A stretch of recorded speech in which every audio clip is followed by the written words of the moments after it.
In 2007, Joel and Ethan Coen released No Country for Old Men. It quickly became established as one of their greatest films, but its ambiguous final scene confuses audiences to this day. So let's journey back to Texas in 1980 and delve into the ending of No Country for Old Men.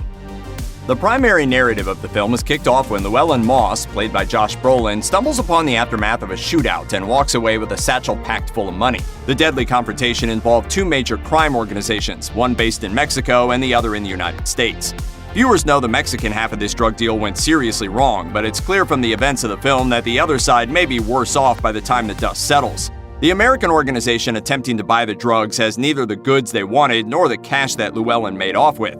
Then, to make matters worse, Javier Bardem's character Anton Chigurh launches a reign of terror against them that seems to go all the way to the top. And as anyone who has seen this movie knows, you do not want to be on the wrong side of Anton Chigurh. Is this guy supposed to be the ultimate badass? Thanks to the relentless Chigurh, No Country for Old Men is a white-knuckle ride with shootouts in the street, life-or-death decisions based on the toss of a coin, and harrowing scenes involving a captive bolt pistol that was meant to be used in slaughterhouses. However, along with action and suspense, the film has plenty of introspective moments and thoughtful themes that give viewers a lot to think about after the movie is over. Much of No Country for Old Men follows Sheriff Ed Tom Bell, played by Tommy Lee Jones, as he becomes increasingly concerned about his place in the world as an aging lawman. The deeper Bell gets into the situation involving Moss, Chigurh, and the missing money, the more concerned he is about the future.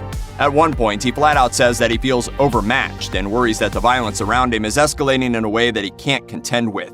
By the end of the film, Bell is retired with his sense of law and order upended by the Moss affair, which means someone else has to follow in his footsteps and become the next sheriff. Whether that's his deputy or someone else, Bell will no doubt have some standing in his community as a kind of elder statesman. The MacGuffin at the center of No Country for Old Men is a case containing more than $2 million in cash. We watch as the money changes hands from the drug dealers to Moss and then to the hitman Chigurh.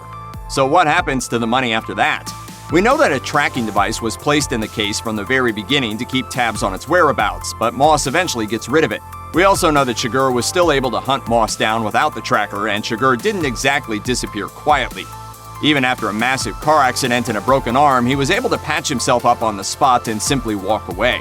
Will his surviving former employers track him down, or will Chigurh make himself disappear? If anyone can manage to hide himself and $2 million in plain sight, it's Anton Chigurh.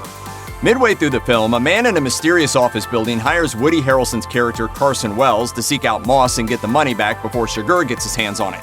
Wells, a savvy contract killer in his own right, is familiar enough with Chigurh to know how dangerous he is, and smart enough to try to get the money without directly involving him. Unfortunately for Wells, Chigurh finds him anyway and kills him on principle. If the organization that hired Wells is still trying to track down Chigurh and the money after the film ends, it's easy to imagine that they'll be sending out other hired killers to see who can finally bag Chigurh. It's also easy to imagine him killing every single one of them without a moment of hesitation or concern.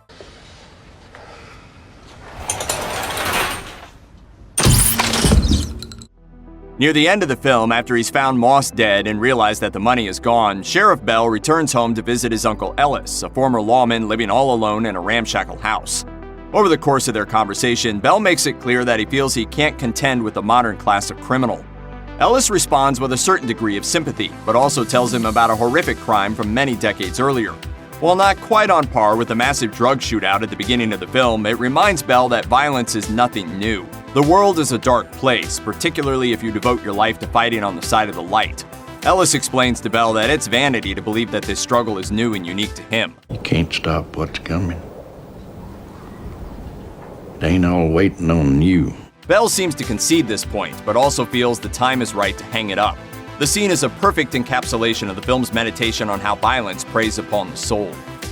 No Country for Old Men is remembered for a great many things, but perhaps one of the most discussed moments of the film is its ambiguous final scene.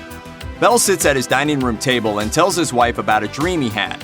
In the dream, he and his father are riding on horseback through the night, and his father rides past him silently carrying fire in a horn. He knows his father will be waiting up ahead, having made a fire for them, as Bell says, in all that dark and all that cold. The former sheriff concludes by saying this: I knew that whenever I got there, he'd be there.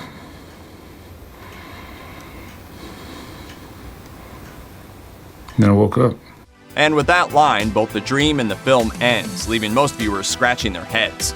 In the context of the rest of the movie, as Bell reckons with his place in the world, the dream feels like the conclusion of a man who knows that death is the next milestone. He's retired from law enforcement like his late father before him, and so his subconscious is telling him that their reunion in the afterlife is imminent. But of course, Bell's dream ends before he joins his father at the fire, which means that he still has some living left to do. Check out one of our newest videos right here. Plus, even more Looper videos about your favorite movies are coming soon. Subscribe to our YouTube channel and hit the bell so you don't miss a single one.